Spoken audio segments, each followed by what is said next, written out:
Okay, welcome back to another Shadows and Ink podcast. And with this episode, we're going to be talking about something a little different because it's December, and we're going to be discussing holiday horror with our guest, Lily Luchesi. And I'm going to let her introduce herself now, so take it away. Hi, thank you so much for having me here. I am very excited. I am Lily Luchesi. I am the USA Today bestselling author of the Paranormal Detective series, Coven series, and other assorted horror and urban fantasy tales. I am also the co founder and editor at Partners in Crime Book Services. Okay, so let's start with you telling us a little bit about some of the holiday horror stories you've written. My first one, I didn't plan on writing it. Most of my work, I actually don't plan on writing. It just shows up. And that was Holiday Hell, which is a paranormal detective spin-off novella, based on Western European and Gaelic legends of the Snow Witch, whose name I will not attempt to pronounce because I don't want to offend anyone. Yeah, I know that feeling. Yes, I would rather. I've tried. I've tried. I've had people who are actually from Scotland, Ireland, even try to teach me, and I don't want to offend anyone. Okay, so what other stories have you written? I've had a few that were set around holidays. I'm actually going to have one of the Page Papillon Paranormal Mysteries is going to take place in Rome at Christmas time. So Christmas is actually going to be a central theme without it being a theme. I seem to enjoy vampires at Christmas, and I've also written in the anthology that I just released. I released it for Halloween. Dark Delights. There's a couple that revolve around snow. I live in Chicago, so snow, Christmas, winter. Winter can be a very horrific season for many people. So I have a couple of short stories in there that actually revolve around uh, the winter time, just the bleakness of it. Okay, so horror and dark fiction are probably not the first genres readers think about when they think holiday books, with the exception maybe of Halloween. So, why do you like mixing horror into the holidays? Well, if you go back further, it's not just, what we think about here in the US. In other Western cultures like Germany, of course, they have Krampus. I've actually been asked quite a few times if I'm going to write a Krampus story, so I think eventually I need to do that. But Christmas traditions that we know here are actually originated in Wiccan cultures and that religion. The lighting of the trees, the candles, even most of the plants, it's all used for ritualistic celebratory purposes. It's not, and while it is, they are good things, they are bright things, they're also things, again, that are steeped in the type of darkness that we typically like to use and like to read about. So I don't think it's too far off the mark to use them for horror stories. But I also, in Holiday Hell, I also have Angelica rip off a branch of a Christmas tree to stab someone to death. So I mean, you have to get a little campy too. I think there should be something in a horror book that makes you go, what did they just do? Just it helps. It helps, the levity between the violent act and laughing at what the act actually was, the absurdity of it. Yeah, Supernatural did that too in their one of their holiday specials. Of course, it wasn't a person; it was a pagan god or something that was trying to rip out their teeth at the time. Yes. But Yes. the shot was so fun because you got the Christmas tree through the heart, and then they had a close up of the little decorative bell going back and forth. So Yes, yes. That's one of my absolute favorite episodes. And I remember seeing something like that, and it's like, they did going into real history and real folklore. Like the early yeah, Supernatural episodes, they really did their research. yeah, they did. Okay, so where do you find inspirations for a holiday horror story? I don't know. I don't A lot of my inspiration comes from very random things. The way I say it, my mother loved Christmas. Like she absolutely, that was her favorite holiday, that and Thanksgiving. And so Christmas joy and Christmas movies, it was a tradition, every year, the baking, the everything. But for me, I just enjoy horror so much that being able to weave those things together just came very naturally. I don't quite plan on it. I don't really get inspired. I'm still actually trying to remember how I started writing Holiday Hell. I don't remember. I just remember writing it and enjoying it so much, but I don't remember the initial inspiration whatsoever. Oh, well, yeah, sometimes those stories can just kind of blend in, can't they? It's not even blend in, it was just one of those ones that sort of came fully formed into my mind.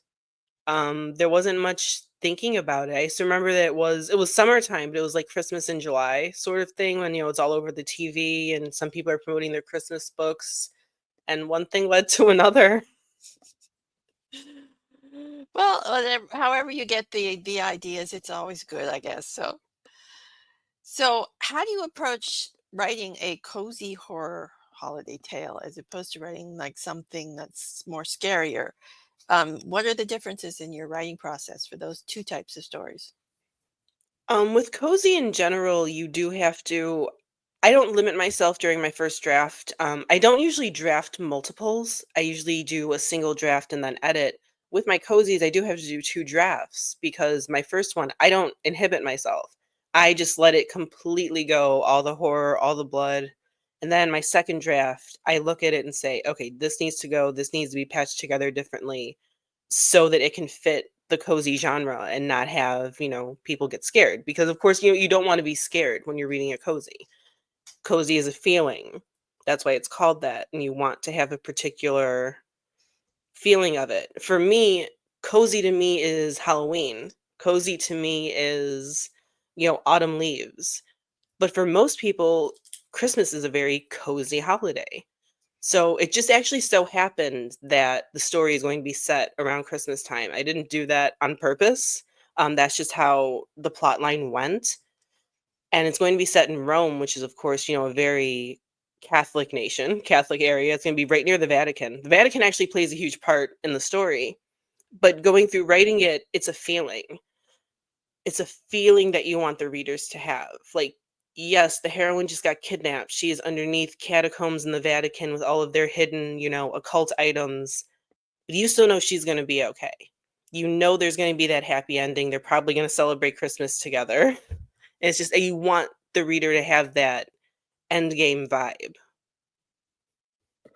So, and what about the scarier story? How do you approach that? It's a little bit of the absurdity. I think one of my favorite scenes that I put in Holiday Hell, they're in the middle of being visited. There are demons made of coal and ice. Like, Santa putting coal in your stocking. I decided to make the villain hex pieces of coal in order to make these ice monsters. But right before that happens, Angelica and Danny, my main characters, they're sitting there and they're very stressed. They actually went to a children's hospital to spread joy because I wanted to bring that up because our children's hospital always needs stuff around Christmas, so I've added that in. And one of the scenes right before the attack happens with the coal demons is they're having a snowball fight. And I think that's something that, they talk about blood in the snow and the contrast of Angelica because, she is a vampire. So her skin looks like the snow, but she has this very dark hair and dark clothing. And one of the things is Danny talking about the beauty and the contrast of her with the snow. And there's also another right after that with blood and snow. And I think that you have to kind of weave and incorporate everything together. And I think that type of imagery where you have the beauty of winter and the beauty of Christmas against the stark reality of the horror. Good points. So, what are some of the challenges in crafting a creepy story that is set in a cozier holiday? I don't know if it's challenges again so much as you have to find a very particular balance. You don't want to lose that Christmas feeling.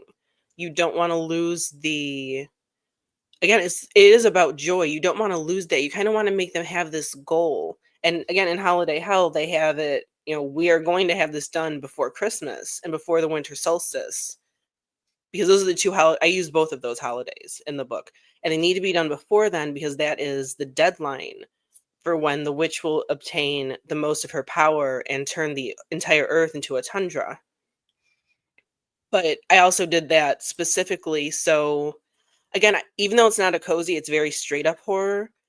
I wanted the readers to know you were going to get the one typical thing that happens in a Christmas story, and that is the happy Christmas at the end with, baking cookies and giving presents. And I think that was one of the challenges, was to make sure I got both of those things in there. I wanted to give them the horror, I wanted to give them the murder.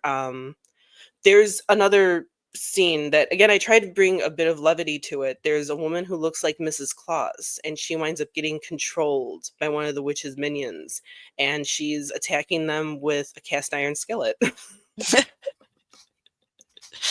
While the house smells of Christmas and it's all decorated. Okay, so what's your favorite holiday to write about? It's actually Christmas. Despite the fact that Halloween is my favorite holiday, Christmas is the one I write about the most. I have a romance pen named Samantha Calcott, and I do a Christmas story every year. The latest one was actually just released in the Gingerbread Kisses anthology, and every year I run that, and it's a nice palate cleanser, but at the same time, there's this part of me, because again, writing horror and urban fantasy and violence, that comes very naturally to me. So I'm writing the story, and it's like, nobody's dying. Something's not right. Nobody's dying. Nobody's in danger. There's no blood. And it goes through my mind a lot while I'm writing those. But at the same time, I feel like it refreshes me more writing those types of Christmas stories to go back and do, what I need. I still need to write the fifth Page Papillon cozy that's set around Christmas time. So now would be the time for me to get to it while I'm forcibly surrounded by Christmas joy outside and on TV. And Okay, so are there any holidays or traditions you won't include in a story or that don't interest you? hmm, that's a good question. It probably would be a copyright infringement anyway, but I absolutely never ever will put an elf on the shelf unless that little thing is getting tortured. I hate it. um, I try to be very inclusive as possible in holiday hell. That's why it's called holiday hell, and I try and incorporate Christmas. Angelica's very mindful of the Paranormal Detective Agency hosts a holiday party every year for all religions. So I make sure to list as many as possible. I don't want to leave people out. But at the same time, of course, I'm not going to write out someone else's tradition very much because it's not mine. I don't feel that it's my place, but I do want to make sure everyone's represented. I don't think there's anything that's ever really off limits fully to me. If something comes to me and, my brain says, yes, go do this, I'm going to do it. Okay. Yes, and I have written a flash fiction story that where the elf on the shelf bit the dust. So it is I'm fun going to to, do. I have to read that. I have to read. I hate that thing. Oh, it was a while ago, so I'm not sure where it is anymore, but I think it's up on one of the blogs somewhere. But yeah, so what holiday would you like to turn dark but you haven't tackled yet? Probably Easter. Easter is actually my second favorite holiday. I have a very emotional connection with it, but it's also extremely arcane if you look at it from a Catholic point of view. But like, let's say, because I grew up Catholic, but let's say you're not, and you look at it from the outside, like as a researcher, it's quite an arcane holiday. There's so much that would seem like it would be, to a modern, very puritanical Christian, it almost seems like it would be dark magic. And I would love to incorporate something in there. Just, maybe one day I would also do, something funny, something more of like a pop horror of Easter Bunny, but I would like to do something very almost sacrilegious, that which is usually not so much my thing, but it's something that I would like to do just to see if I can and to stretch my wings as a horror writer.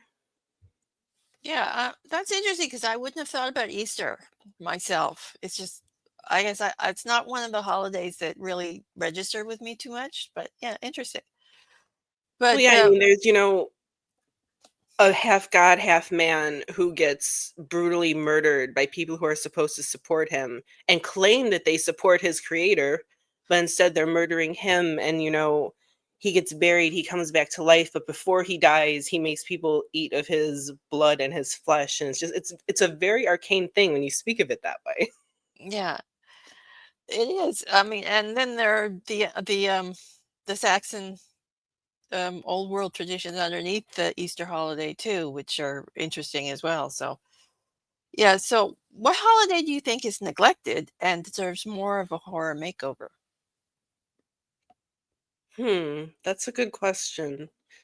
And this is going to sound a little odd, but considering the fact that, a lot of us have been discussing like civil wars and things recently, maybe 4th of July, you're celebrating the end of a war. That's, the whole thing of it, the Independence Day. But those fireworks going off, you also have to acknowledge all of the dead. And how much of the dead is actually angry at us for celebrating instead of mourning? Interesting. Yeah, because I mean, you do get a lot of you do have a lot of revolutionary cemeteries and ghosts and things going along with that. Interesting. Yeah, a few revolutionary soldiers showing up at the barbecue might be interesting for a story. Yes, yes, or, someone winds up with, an arrow or something through them that can't possibly be made in the modern times. Where would someone get it? And then, the arrow vanishes while someone's holding it. Something like that. Something with some vengeful ghosts, I think would be. Okay, so horror isn't the only dark genre that incorporates a holiday. We've had thrillers and mysteries, and with movies, we've had action films. Die Hard is a Christmas movie for people who Yes, are listening. it absolutely is. So, what do you think is the appeal of subverting a celebration and giving it some chaos?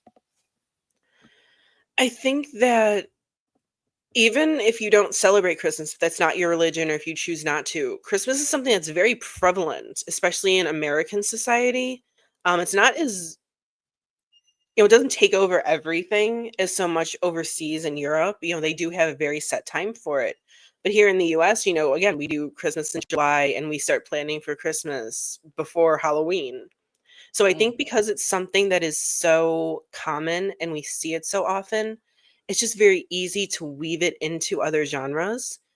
And it's again like, Die Hard being said at an office Christmas party. That's something that everyone's going to be able to relate to. Even if you don't celebrate Christmas, you've probably been forced to go to one. So yeah. I think it's more of a relatability of the holiday and a marketability of the holiday where everyone is going to know what's going on around Christmas. Mm. Yeah. Do you think that's kind of why Christmas resonates with the horror more than any other holiday? Because in a lot of ways, Christmas is so commercial and so like widespread, if for lack of a better word. That's definitely part of it. When you think about some of the things that horror movies have done, the very original Winnie the Pooh just went into the public domain. Mm, And the very first thing that happened is there's a horror movie made out of Winnie the Pooh. And again, who in the Western world does not know Winnie the Pooh? It's something that's very common. And I think that's a horror writer's job is to take the mundane, the normal, the average, and make it horrific. I always go back to Stephen King with something like this. I mean, he made one of those little clapping monkeys with the cymbals be horrific instead of mm, annoying.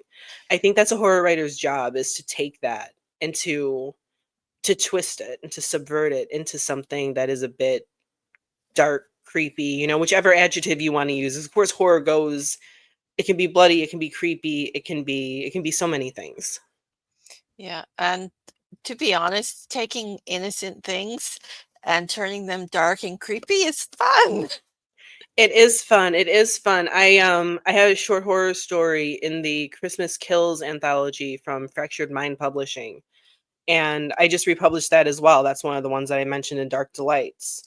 And Santa and his wife are actually young vampires, and the whole entire thing around Christmas they made as a facade to keep themselves hidden. So every year on December 24th, they go and leave toys, but if it's a multi-child household, they leave extra toys and take the kid so they can feed for the rest of the year. And I actually had some people tell me I should not have written the story. Why are you writing about children getting murdered? Because that's the pure innocent thing that horror writers do. I mean, there is a detail of two kids getting their blood drained right on page. And yeah, some people were not very pleased with it. But it's that purity, and the story actually talks about it. That peaceful. And again, Christmas is usually, in most of the world, it's set in winter. Of course, in Australia it's summer. But again, white snow, the purity, the angle, it all feeds together. And that again, it's a horror writer's job to twist that purity into something dark. Definitely. So, family can be a big part of holidays, and sometimes it comes with dysfunction or squabbles. And have you ever played with family dysfunction in your writing? And do you think that these issues are one of the reasons why horror and holidays go together so well? I have played with family dysfunction quite a bit. It actually did not go over into my Christmas stories. Most of my characters don't have family, and that's where the dysfunction comes from. Angelica Cross in the Paranormal Detective series, she watched her mother get murdered by her own father after her father turned into a vampire.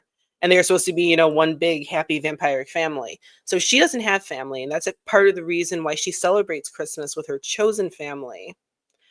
But I can absolutely see where the dysfunction would cause some horror. Again, I haven't put that in any of mine. I don't have a big family either. Now basically it's just me. But anytime that there is a holiday gathering, there's always something. And I'm going to get very dark here, and I'm going to say that at every Christmas dinner with a big family, someone has sat there and thought of either punching or stabbing someone else at that table. Like, that's almost a guarantee at some point. So I do think that for a horror writer, taking those emotions and bringing them out is probably, yes, one of the reasons that Christmas can evoke some violent emotions. Yeah, there's always one relative. I tell you, I do come from a big family, yeah, always one relative at the holidays. You want to stuff the turkey leg into his mouth. Yeah, I was very blessed. My mom's best friend, and her husband invited me to their families for the holidays all last year, Thanksgiving, Christmas, New Year.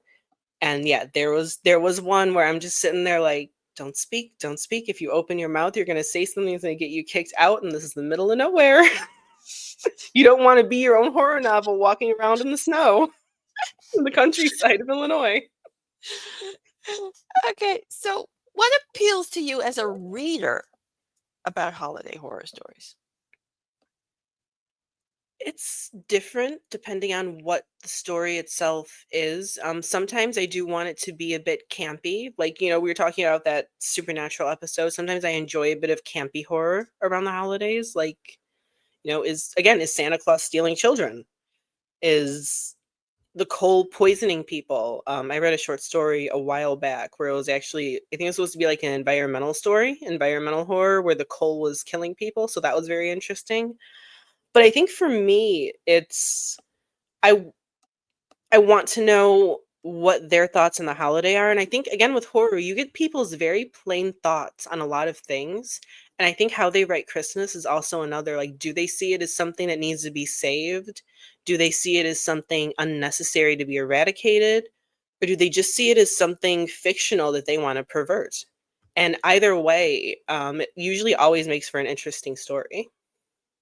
Yeah, definitely. So, what are some of your favorite holiday horror stories, or films, or TV shows? It's not a holiday itself, but it's set around then. Dreamcatcher by Stephen King, set in the winter where the snow and the Christmas time does play a big part of it. I do enjoy Die Hard. That is actually one of my absolute favorite movies, and it is a Christmas movie Christmas movie, yeah. because Christmas is an integral part of the plot. If there is no Christmas party, there's no reason for him to have been invited there. So hence the movie would never have happened. So it is a Christmas movie. when you go based on how Hollywood breaks down plots. But that's another one. And people are going to say, but this isn't horror. And they're also going to say, oh, but she's an absolutely horrible person. Harry Potter is very horrific when you think about how much of the stories are set around Christmas.